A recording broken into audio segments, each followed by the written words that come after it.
مسئلے آداب اور مستحبات و واجبات کے سلسلے میں زیارت کے حوالے سے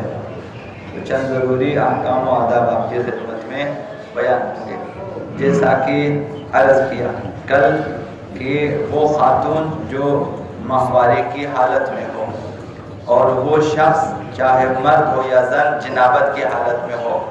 تو حرم میں مخصوص جگہ جہاں پہ ذریح مقدس ہے اس حرم میں ان کا ٹھہرنا حرام ہے، جائز نہیں ہے، لیکن ان کے لیے اس جگہ کو چھوڑ کر باقی حرم میں باقی اطراف میں بیٹھ کر وہ زیارت پڑھ سکتے ہیں۔ اور صرف یہ خیال رکھنا ہے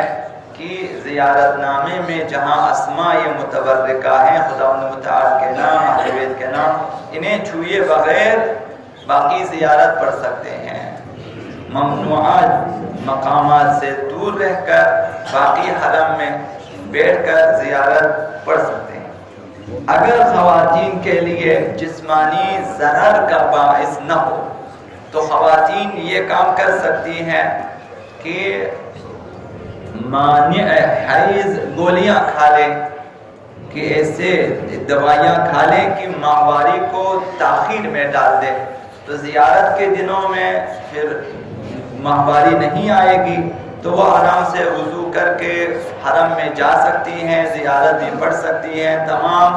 وہ احکام جو عام افراد انجام دے دیتے ہیں وہ بھی انجام دے سکتی ہیں۔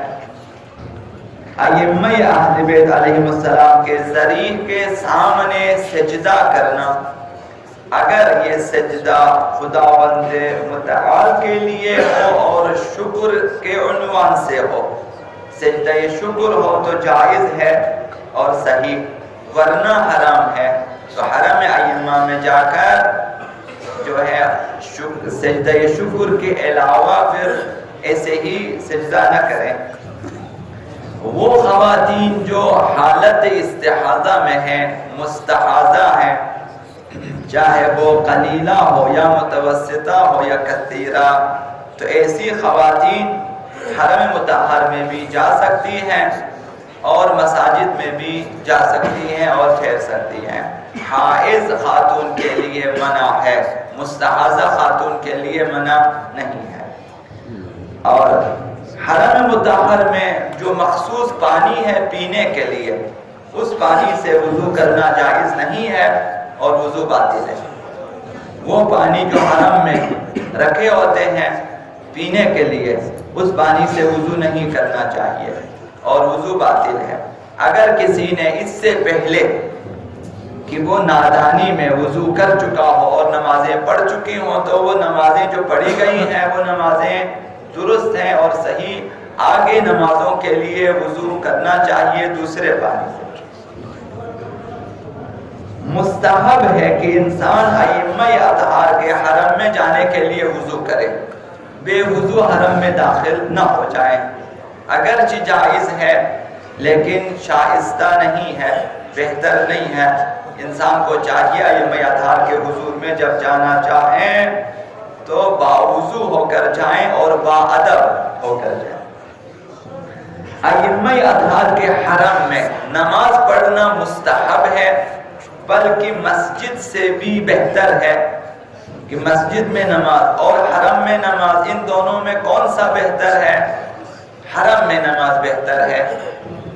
اور حرم آقا امیر المؤمنین علی بن ابی طالب علیہ السلام میں ایک نماز 2 لاکھ نمازوں کے برابر ہے، باقی جگہوں پہ حرم آقا امیر المؤمنین میں نماز 2 لاکھ نمازوں کے برابر ہے۔ آخری مسئلہ یہ ہے کہ بعض اشخاص ایسے ہوتے ہیں زائرین کہ عربی میں قرآن نہیں پڑھ سکتے، زیارت نامے نہیں پڑھ سکتے، تو ایک زائر پھر اپنے امام سے کس طرح گفتگو کرے اور کس طرح زیارت پڑھے، چونکہ زیارت نامے کا جو متن ہے وہ عربی میں ہے۔ اب یہ زیارت نامہ نہیں پڑھ سکتا تو کیا یہ شخص اپنی زبان میں گفتگو کرے، زیارت کرے، یہ زیارت قبول ہے یا نہیں ہے؟ فقہاء نے فرمایا ائمہ معصومین کی زیارت ہر زبان میں ہو سکتی ہے، ہر شخص اپنی زبان میں زیارت نامہ پڑھ سکتا ہے، چونکہ ائمہ اطہار کی خصوصیات یہ ہے اور شاید شرائط امام میں سے یہ ہے کہ دنیا کی ہر زبان کو سمجھتے ہیں، کہ کوئی ایسی زبان دنیا میں موجود نہیں ہے، انسانوں کی بولی ہو یا حیوانات کی بولی ہو یا کسی اور مخلوق کی ہو، ہر زبان ائمہ اطہار سمجھ لیتے ہیں۔ لہذا ہر زائر جو ہے اپنی زبان میں گفتگو کر سکتا ہے اپنے امام ائمہ معصومین علیہ السلام سے، اور زیارت نامہ بھی اسی طرح سے ہے۔ اگر آپ عربی میں زیارت نامہ مأثورہ نہیں پڑھ سکتے تو زیارت کا ترجمہ اگر آپ پڑھ سکتے ہیں تو اپنی زبان میں یا کسی زبان میں جو ترجمہ ہے وہ بھی آپ پڑھ سکتے ہیں، اور ائمہ آپ کی زیارت کو بھی انشاءاللہ العزیز قبول فرمائے گا۔ فقہاء نے فرمایا مہم توجہ قلبی ہے کہ انسان کا دل حضور امام میں ہو، انسان کا دل متوجہ ہو کہ میں اس امام سے مخاطب ہوں اور یہ اس امام سے میں گفتگو، یہ مہم ہے۔ لیکن بہتر ہے کہ زیارت ناموں سے استفادہ کریں، وہ زیارت نامے جو مأثورہ ہیں، جو ائمہ اطہار سے ہم تک پہنچے ہیں، ان سے استفادہ کریں۔ اب اگر عربی میں مثلا پڑھنا مشکل ہے تو آپ کسی بھی صحیح قراءت والے شخص کو اپنی مدد کے لیے آپ بلا سکتے ہیں کہ وہ زیارت نامہ پڑھے، اور آپ اس کے ساتھ ہم خوانی کریں، وہ آگے آگے پڑھتا جائے، آپ اس کے پیچھے پیچھے پڑھیں صحیح طرح۔ پھر اس کے بعد اگر آپ ترجمہ پڑھ سکتے ہیں تو اس زیارت نامے کا ترجمہ بھی ایک دفعہ پڑھیں، تاکہ آپ کو پتہ چلے کہ میں نے امام کے حضور میں کیا بیان کیا ہے عربی میں۔ اب اگر آپ خود ترجمہ نہیں پڑھ سکتے تو کسی سے بھی کہیں کہ اس ترجمے کو آہستہ آہستہ سے پڑھیں، تاکہ آپ سنیں اور آپ کو معلوم ہو کہ آپ نے امام کے حضور میں جو زیارت نامہ عربی میں پڑھا ہے اس میں آپ نے کیا بیان کیا ہے، تاکہ یہ معلوم ہو جائے۔ لہذا یہ بھی انسان کر سکتا ہے۔ اللهم انا نسألك باسمك العظيم الأعظم الأعز الأجل الأكرم يا الله